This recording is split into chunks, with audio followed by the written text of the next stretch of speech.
Okay, before I get started with my patient, I'm going to check her orders. My patient is Miss Sarah. She had a spontaneous vaginal delivery about 4 hours ago. She was given an epidural. She had a second-degree laceration, and she was given Tylenol 30 minutes ago. We are just going to go in, and the doctor's orders is just a postpartum assessment. So I'm going to wash my hands, gather my supplies, knock on the door. Hi, Miss Sarah. My name's Caitlin. I'm going to be your nurse today. I'm going to provide some privacy. Can I just have your name and date of birth, please? Perfect. And while I'm doing this, while I'm coming into the room, I'm looking around. I see baby and husband are here. Mom's happy. She's smiling. Her general appearance is good. She's not struggling to breathe. She has good color skin. She's conversating with her husband. So everything seems good. Miss Sarah, we're just going to do a postpartum assessment on you. It's only going to take me a couple of minutes, and we're just going to make sure everything's going smoothly. Is that okay? Yes? Okay, so I'm going to raise the bed. Sarah, before we get started, can you just tell me the last time that you went to the bathroom to pee? She said about 3 hours ago. All right, great. And have you noticed any changes since since I was last in here? No changes. Okay. And Sarah, are you breastfeeding the baby, or are you doing bottle feeding? She says that she's breastfeeding. Okay, perfect. First thing I'm gonna do then is I'm gonna check her vital signs. So get her temperature 99. I'm gonna get her blood pressure 120/78. Her respirations are good. They're about 13. I can check her heart rate, and that's about 80. And I'm gonna ask if she's having any pain. Are you having any pain? She said that she's having just a little bit of pain. Where is the pain located? Where her lacerations are. Okay, we can take a look at that. So now I'm going to start. Is it okay if I palpate your breast? Since she's breastfeeding, I'm trying to make sure she doesn't have any clogged milk ducts or any swelling, redness, anything like that. And then I'm also going to be assessing her nipples. So I'm going to just pull her sheet down and then take my hand. I'm just making sure her breasts are soft. Yeah. Do you have any pain when I do this? No. Okay, and her breasts aren't engorged or anything like that. Also looking at her nipples, they're not flat or introverted. They look great. Are you having any pain right now in your nipples? No? Is the baby latching on okay? Yes? Okay, and then we can just talk about nipple care for a minute with her because she is breastfeeding. So it's important that we tell her about nipple creams if needed, because just one bad feeding can cause her nipples a lot of pain. So it's important that she does keep care of her nipples. That way she can continue breastfeeding if she wants. Okay, that's all with her breasts. But while I'm here, is it okay if I go ahead and listen to your lungs?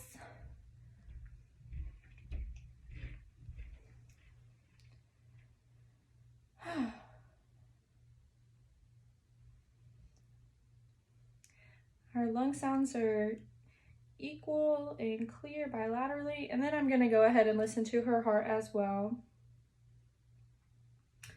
Her rate and rhythm are good.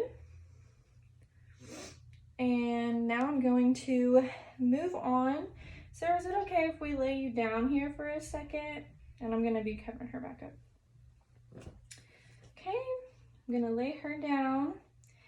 I'm just gonna be looking at your uterus, but before I do, I'm going to listen for bowel sounds. Okay, she has active bowel sounds in all 4 quadrants.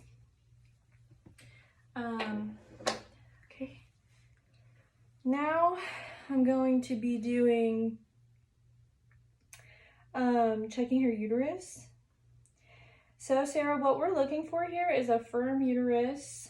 We're gonna see where it's at and making sure that she has, make sure that it's firm and not boggy. So I'm gonna take the bottom of my hand right here, and then the top, I'm going to come up here and feel for her fundus. After I feel it, I can feel it and palpate that it's very firm. So Sarah, this is important because if your uterus wasn't firm, that could indicate some problems regarding bleeding. So if you notice that your fundus does become boggy for a period of time, you should notify us so we can come look at that for you. So I'm palpating that. And then I'm also noting that her fundus has shifted slightly to the right, and it's above 1 finger breadth of her umbilicus. And she also did tell us that she voided 3 hours ago. So now I'm going to inform her that if she does go void now, this will most likely fix the problem. Sarah, sometimes, often, whenever you hold in your bladder, it can cause your fundus to actually shift slightly, which can cause you some pain. And after you do go void, it quickly shifts back. So it's important that we keep track of when you're voiding so that this doesn't happen. And then I could help her go to the bathroom now or after. Okay.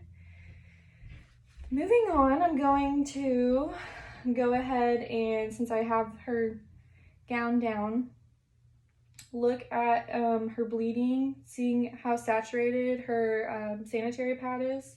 Looks like she has moderate amount of bleeding. Sarah, can you tell me when the last time this was changed?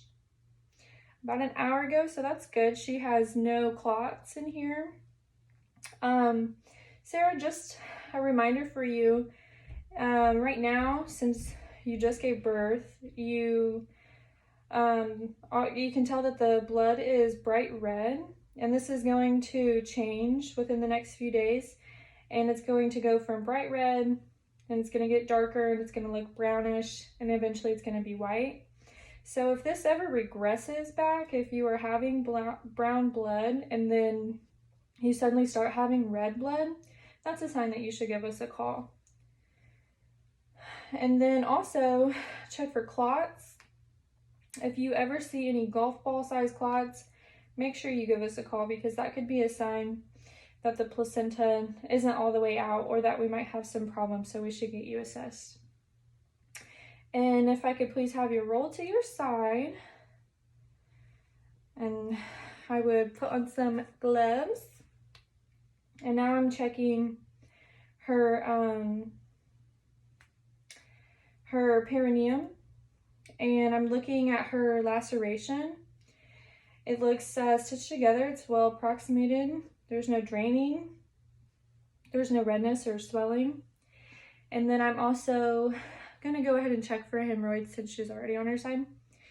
And she has no hemorrhoids, so we're good there. I will move her back and then cover her up. And then I would go wash my hands. Now what we can do is go ahead and check her lower extremities. So we're going to be checking for DVTs. We're gonna see if her legs are hot and red. We'll just see how they look, if one looks bigger than the other. She did have a epidural, so we're gonna check and see if she has gained feeling back in her legs. Sarah, have you been up and walking yet? She said that she has. Have you had any tingling in your legs? No. That's good. And then if we did want to check if she hadn't been up, she can just put her feet onto the bed and see if that she can lift her bottom up off of the bed. We're also going to be checking for edema right now. It's going to be pretty normal to see some, but we're just going to make sure that there's no pitting edema, anything that's very alarming. And then we can also teach her that she can check for this herself at home.